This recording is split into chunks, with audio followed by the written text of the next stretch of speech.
Welcome to the Dominate Your Niche podcast with me, Ruth Ferreira. Here we chat to some of today's best small business leaders, individuals who are shaking up their industry and dominating their niche. The show tackles all things business growth, from strategy, marketing and branding, and delves into the secrets of what it takes to dominate your niche. The aim of this podcast is to empower founders with big dreams, small and micro businesses, and even solopreneurs who are looking to make a big impact. People who are hungry to learn from those who have gone before them and implement that knowledge to next level in their own business. So welcome, lean in, and then go take action to propel yourself towards dominating your niche in your small business. Welcome to the latest episode of the Dominate Your Niche podcast with me, Ruth Ferreira. Today, I'm excited to introduce you to Tutu Akinyede, the principal at Tenacious Academy, a tutoring school that provides virtual and face-to-face learning for over 2,000 students.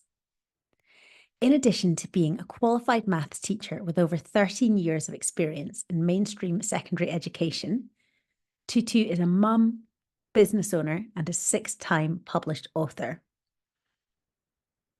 Key themes of our conversation include being an accidental entrepreneur, old school marketing methods, including word of mouth, flyers, marketing posters, and sign writing vehicles, identifying a better niche than the one you're currently operating in, and pivoting your business to scale massively, mindset and tenacity, investing in yourself and investing in your team,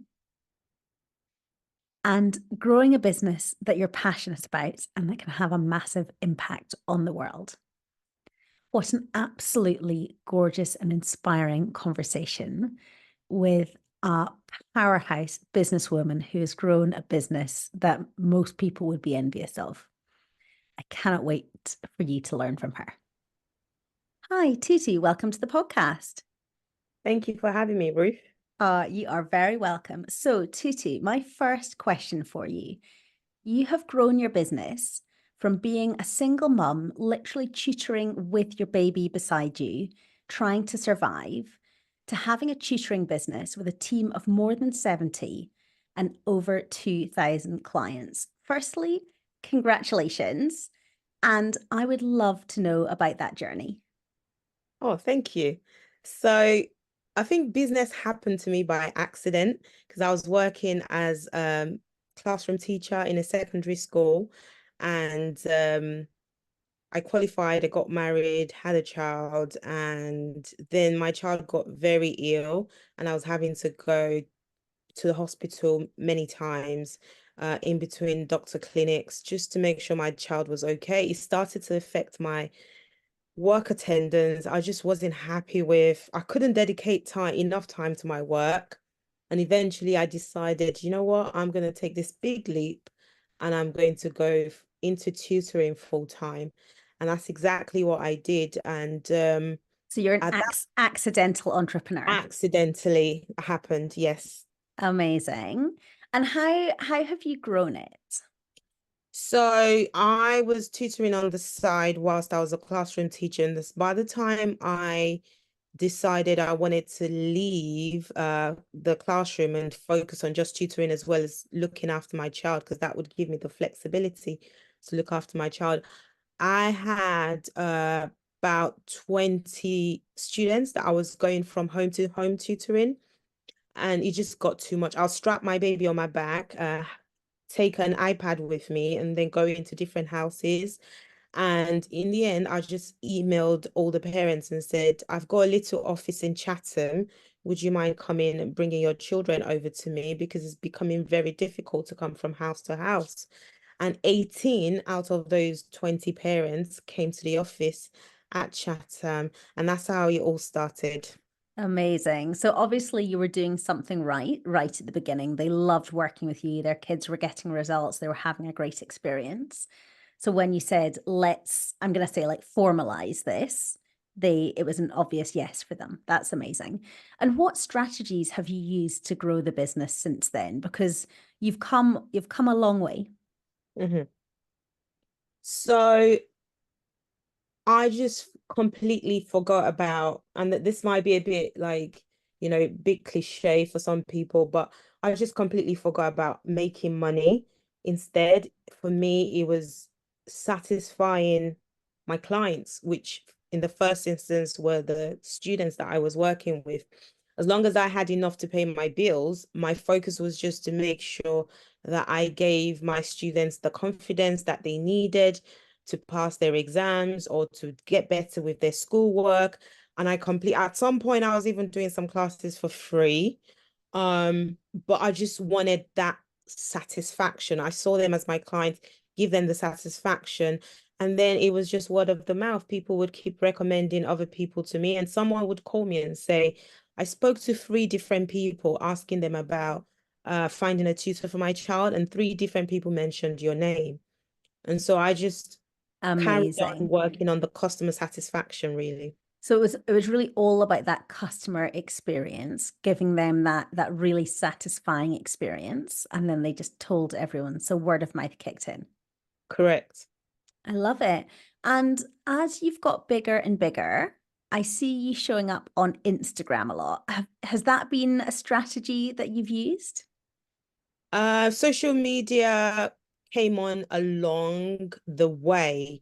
So yes, it started with word of the mouth, and then I saw that, oh, this could be a really valuable business. This could do more than just paying for my bills. This could mean I can employ people into the business. So I started going around and giving flyers at school gates. I started talking to people. I said to myself at the time, every connection that I make or every opportunity I get, I'm going to talk to people. Like, I don't care if I meet them on the street, talk to people, give them eye contact, smile at them, say something. And from there, start a conversation. I don't necessarily go out and start selling what I'm doing. Mm. Along the conversation, people would then ask, what do you do? So I was giving flyers out. I was going from house to house. I was also going into post office, putting post up, going into shops, putting posters up. I was doing all of those things. And then got decided, you know what, I'm going to get a van and I'm going to wrap it up with the technic's name and telephone number. And then I started social media, which was Facebook for me. My Facebook was really thriving at the time. And but then it got hacked into. It was Gosh, and then it, that it I turned happens a lot, doesn't it? it was then I That turned to Instagram. okay. So you are very fun on Instagram, I have to say. I really like you. I feel like you've really nailed it. Did that come very easily to you, or was it a journey to get to that point? It was a journey. It was a journey because I got to a point where I kept asking myself, who's my actual niche? Who's my actual audience? Mm-hmm. And my niche changed after COVID. Okay. Pre-COVID, everybody was bringing their children to me. It doesn't matter what background. I was getting children from diverse backgrounds everywhere, right? Pre-COVID, because it was face to face, and people would call each other up and say, "Do you know a tutor?" And then they will recommend me.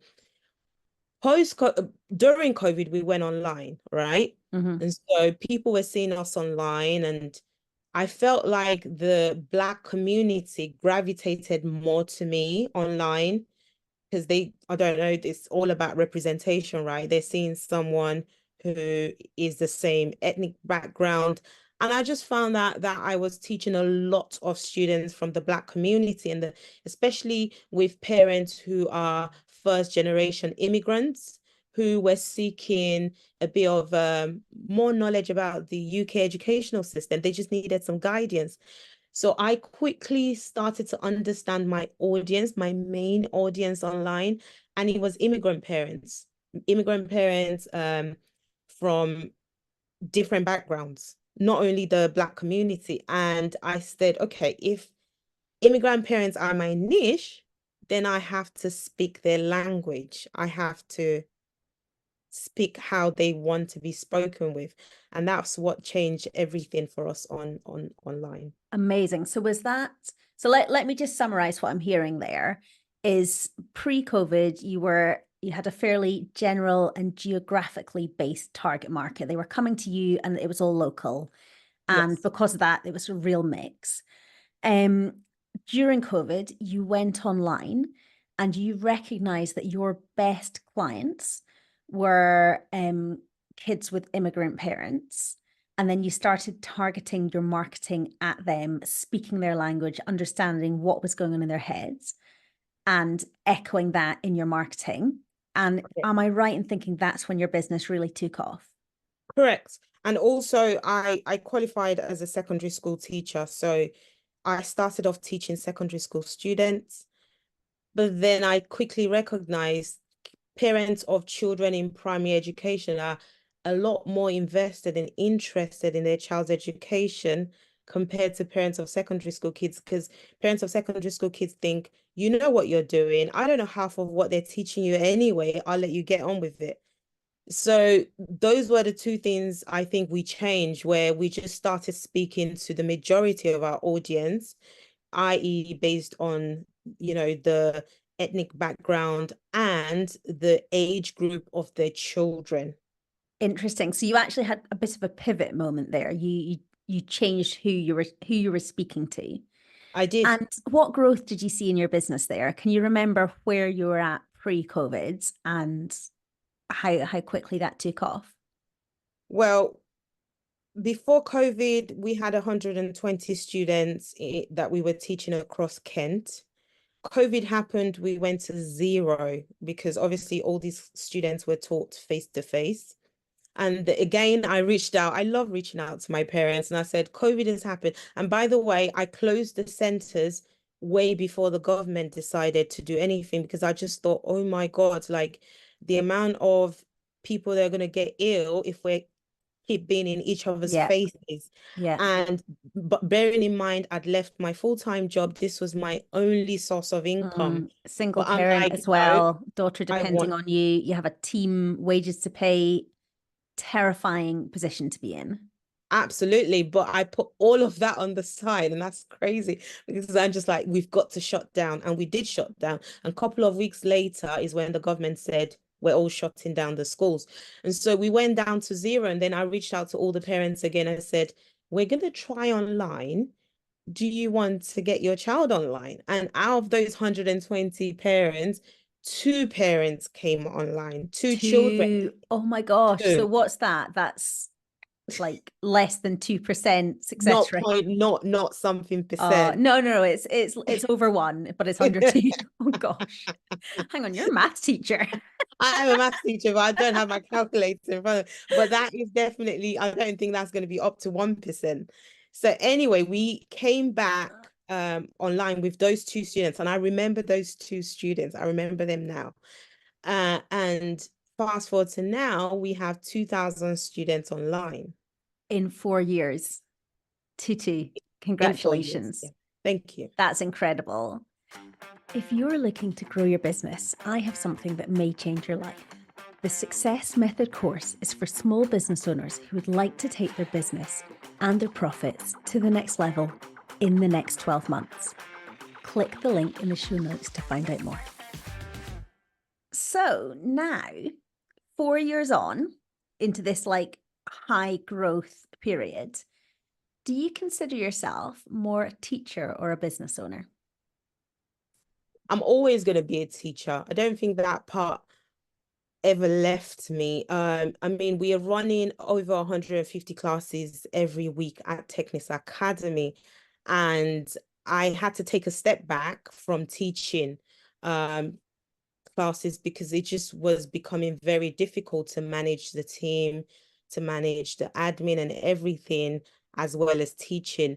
So teaching is always going to be the very best part of my life. But out of those 150 classes, I do teach one class a week. So I And am you still a love it, don't you? I teacher. just saw your eyes light up as you said I love that. it. You love it. Absolutely love it. Amazing. I'm working with my team training, so I'm still teaching.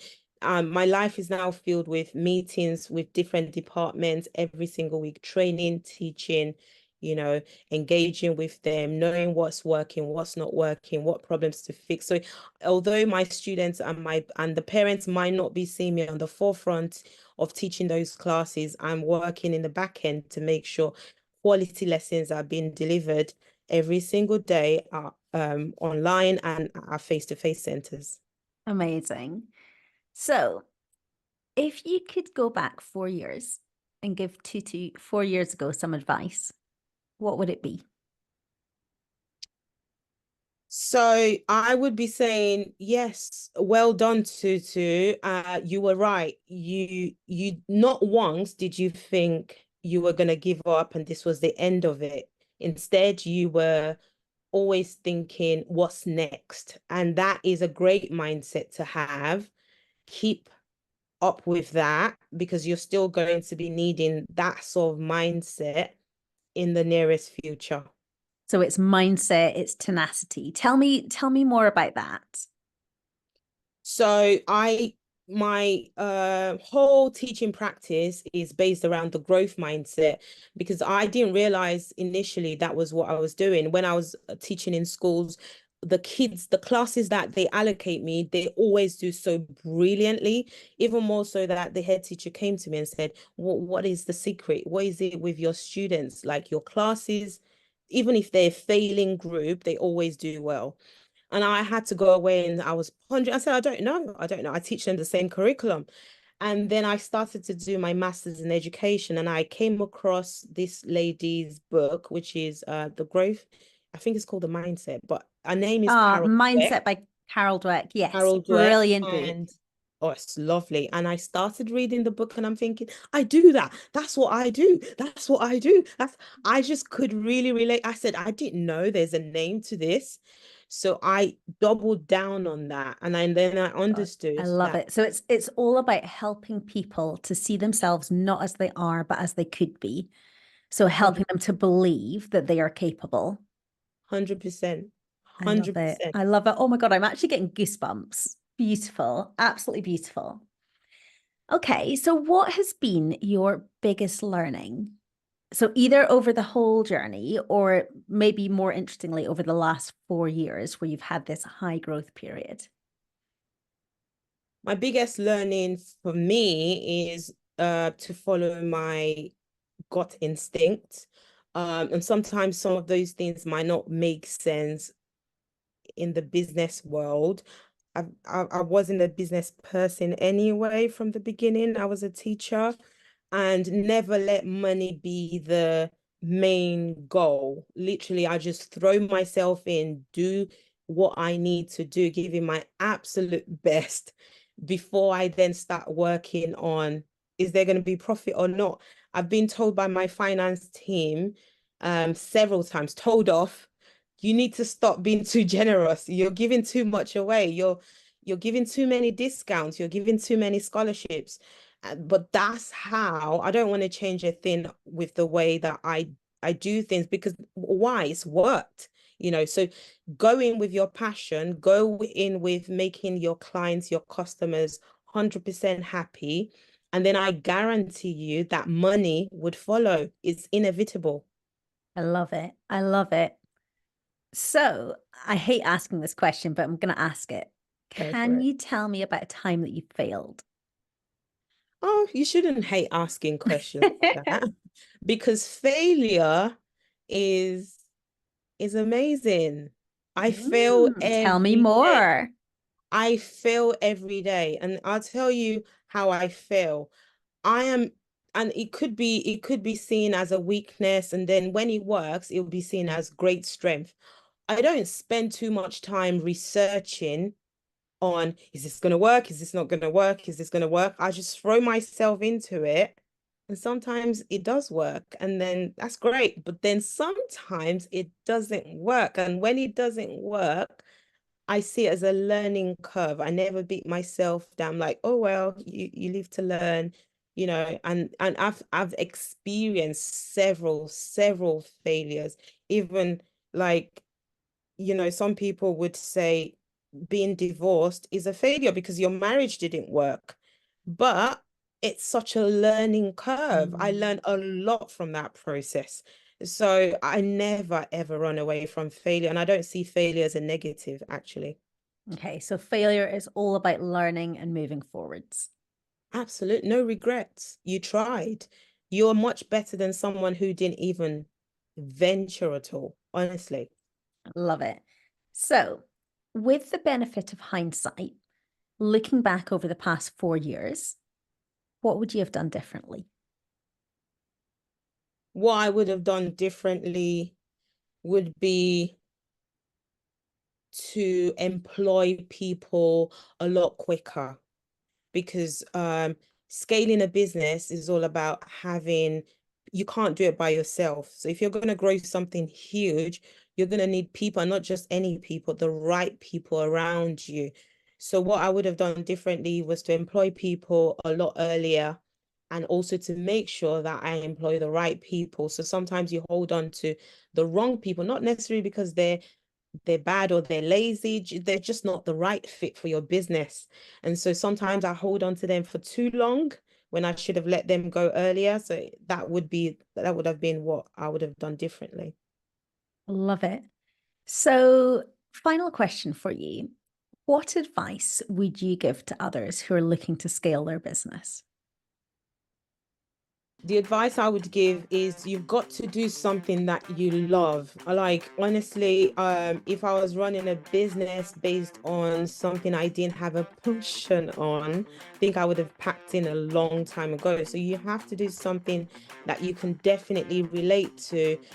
You've got to do something that you're passionate about, and that you're genuinely helping people, making impact on people's lives. And once you do that, obviously you then need to get yourself educated around what business is all about and how you can grow your business and what it is, because there's a lot and you're not going to be taught that in school. So you have to be ready to invest in yourself. I can spend any amount on my own investment. It's never too much to spend on my, I'm always willing to learn. I always want to learn. So get yourself into investing in yourself and do something that you're really passionate about and that you can clearly see is making a lot of impact on people's life. And that's just the best way of having a great quality of life, really. What an absolutely gorgeous way to finish. So, Tutu, for the parents listening to this, probably business owners, but also parents, and they're thinking, oh my goodness, I want my kid to be in this environment, learning from the team that is led by this incredible powerhouse woman. Tell us about Tenacious Academy. How do we find you? A snapshot of the services that you have, and where are we best to get in touch? Tenacious Academy is a leading independent tutoring school. We provide additional learning support for students in maths, English, and sciences. We do reading programs. We also do languages for children aged 3 all the way to 18.